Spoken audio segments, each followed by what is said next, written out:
Many people don't know that Keemstar was actually a time traveler.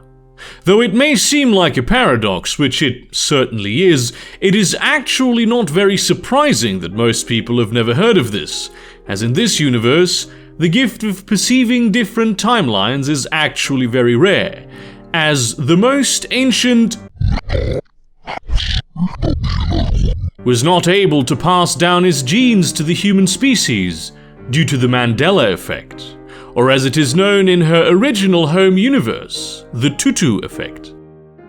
In the Tutu universes, as they shall henceforth be referred to, lived a man named Julius Keemstar, an investigative journalist working for the Springfield Evening Gazette in Decatur, Illinois, who was researching a piece on the time trade and its involvements with the Chicago time mafia.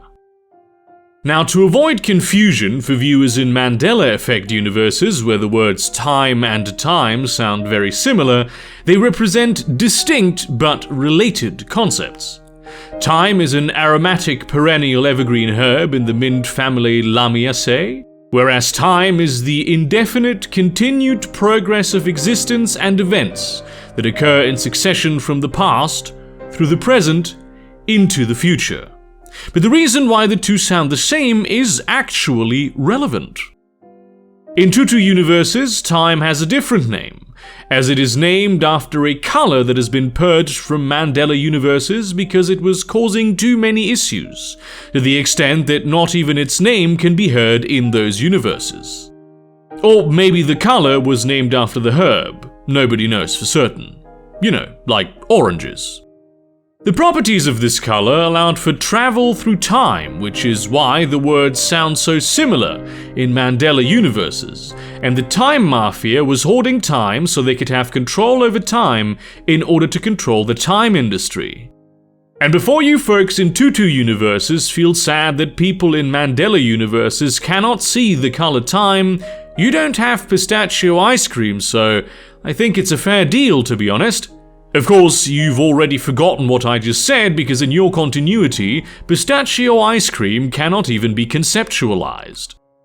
While Julius Keemstar was doing research for his exposé, he discovered an entire shipment of time in a Chicago warehouse that had been drenched in Mountain Dew Baja Blast, which of course makes the time travel results of the herb rather unpredictable.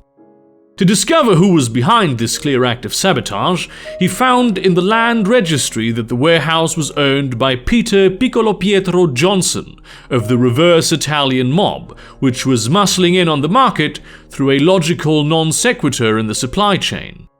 But there was another layer to it. The mob was very much connected to the culinary time industry, an offshoot of the time industry, specializing in growing thyme for its flavor to be used by chefs, an idea they had imported from a timeline where Gordon Ramsay had become God Emperor of the universe, after conquering the stars with spaceships made out of beef Wellington. If revealed, this scandal would have destroyed the mafia's reputation, so they decided to grab Julius Keemstar and drown him in a barrel of Mountain Dew Baja Blast, which, due to anomalous economic circumstances, was at this point in time significantly cheaper than water.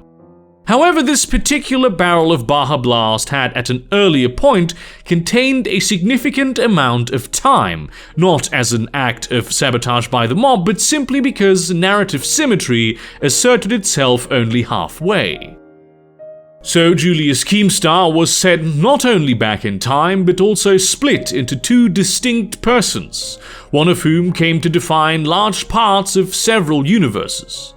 The more famous half became a YouTuber with no memory of his past life, but a constant urge to uncover some kind of major scandal, always driven by this but never reaching his goal, as the true scandal he wishes to uncover lies in a different reality altogether.